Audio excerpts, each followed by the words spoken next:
ಕುಂಭಮೇಳದ viral ಹುಡುಗಿ Mona Lisa ಮದುವೆಯಾಗಿ 1 ತಿಂಗಳು ಕಳೆಯುತ್ತಾ ಬಂದಿದೆ. ಸರಿಯಾಗಿ 1 ತಿಂಗಳ ಹಿಂದೆ ಮೊನಾಲಿಸಾ ಮನೆಯವರ ವಿರೋಧ ನಡುವೆಯೂ ತನ್ನ ಪ್ರಿಯಕರ ಫರ್ಮಾನ್ ಖಾನ್ ಅವರನ್ನ ಮದುವೆಯಾಗಿದ್ರು. ಮಾರ್ಚ್ 11, 2025ರಂದು ಕೇರಳಂನಲ್ಲಿ ಆಶ್ರಯ ಪಡೆದು ದೇಗುಲದಲ್ಲಿ ಹಿಂದೂ ಸಂಪ್ರದಾಯದಂತೆ ವಿವಾಹವಾಗಿದ್ರು. ಆದ್ರೀಗ ಮೊನಾಲಿಸಾ ವಿವಾಹ ಪ್ರಕರಣಕ್ಕೆ ದೊಡ್ಡ ಟ್ವಿಸ್ಟ್ ಸಿಕ್ಕಿದೆ. ಮೊನಾಲಿಸಾ ಮತ್ತು ಫರ್ಮಾನ್ ಖಾನ್ ಮದುವೆಯ ನಂತರ ವಿವಾದಗಳು ಸೃಷ್ಟಿಯಾಗಿದ್ವು. ಕೆಲವರು ಇದನ್ನ ಲವ್ ಜಿಹಾದ್ ಅಂತ ಆರೋಪಿಸಿದ್ರು.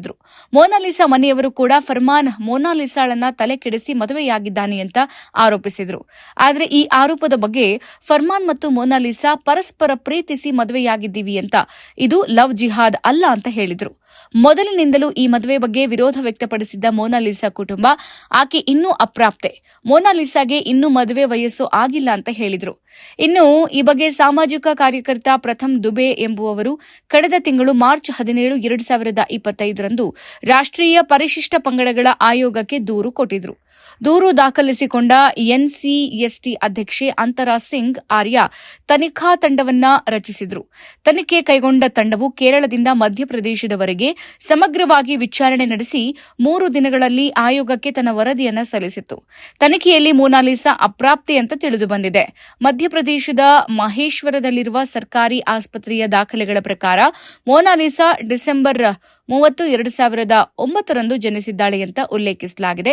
ಅದರಂತೆ ಮಾರ್ಚ್ 11, 2026ರಂದು ಅವರು ವಿವಾಹವಾಗಿರುವ ಮೊನಾಲಿಸಾಗೆ ಈಗ 16 ವರ್ಷ 2 ತಿಂಗಳು ಅಂತ ತಿಳಿದುಬಂದಿದೆ. ಅತ್ತ ಕೇರಳದಲ್ಲಿ ವಿವಾಹ ನೋಂದಣಿಗಾಗಿ ಸಲ್ಲಿಸಲಾದ ದಾಖಲೆಗಳಲ್ಲಿ ಮೊನಾಲಿಸಾಳ ಜನ್ಮ ದಿನಾಂಕವನ್ನ ಜನವರಿ 1, 2008 ಎಂದು ನಮೂದಿಸಲಾಗಿದೆ. ಈ ಪ್ರಮಾಣ ಪತ್ರವನ್ನ ಮಹೇಶ್ವರ ಮುನ್ಸಿಪಲ್ ಕಾರ್ಪೊರೇಷನ್ ಅನಿಯಮಿತವಾಗಿ ನೀಡಿದೆ ಅಂತ ತಿಳಿದುಬಂದಿದೆ. ಮೊನಾಲಿಸಾ ಅವರ ಮದುವೆಗೆ ಬಳಸಲಾದ ಜನನ ಪ್ರಮಾಣ ಪತ್ರವು ನಕಲಿ ಅಂತ ಗೊತ್ತಾಗಿದೆ. ಮೊನಾಲಿಸಾ ಅಪ್ರಾಪ್ತೆ ಅಂತ ಬಹಿರಂಗವಾದ ಬಳಿಕ ಆಕೆಯನ್ನ ಮದುವೆಯಾಗಿರುವ ಫರ್ಮಾನ್ ಖಾನ್ ಈಗ ಸಂಕಷ್ಟದಲ್ಲಿ ಸಿಲುಕಿದ್ದಾನೆ. ಮಹೇಶ್ವರ ಪೊಲೀಸ್ ಠಾಣೆಯಲ್ಲಿ ಫರ್ಮಾನ್ ವಿರುದ್ಧ ಎಫ್ಐಆರ್ ದಾಖಲಿಸಲಾಗಿದೆ. ಈ ಪ್ರಕರಣದಲ್ಲಿ ಫರ್ಮಾನ್ ಖಾನ್ ವಿರುದ್ಧ ಪೋಕ್ಸೋ ಕಾಯ್ದೆಯಡಿ ಪ್ರಕರಣ ದಾಖಲಿಸಲಾಗಿದೆ. ಈ ಹಿನ್ನೆಲೆ ಫರ್ಮಾನ್ ಜೈಲಿಗೆ ಹೋಗುವ ಸಾಧ್ಯತೆ ಹೆಚ್ಚಿದೆ. ಕಳೆದ ವರ್ಷ ನಡೆದ ಮಹಾಕುಂಭಮೇಳದಲ್ಲಿ ವೈರಲ್ ಆಗಿ ಸಾಕಷ್ಟು ಖ್ಯಾತಿ ಪಡೆದಿದ್ದ ಮೊನಾಲಿಸಾ ಮತ್ತು ಫರ್ಮಾನ್ ಜೊತೆ ಮದುವೆಯಾಗಿ ಸುದ್ದಿಯಾಗಿದ್ಲು. ಇದೀಗ ಆಕೆ ಅಪ್ರಾಪ್ತೆ ಅಂತ ತಿಳಿದು ಬಂದಿದ್ದು, ಅಪ್ರಾಪ್ತ ವಯಸ್ಕರ ರಕ್ಷಣೆ ಬಗ್ಗೆ ಗಂಭೀರ ಪ್ರಶ್ನೆಗಳನ್ನು ಹುಟ್ಟಾಕಿದೆ.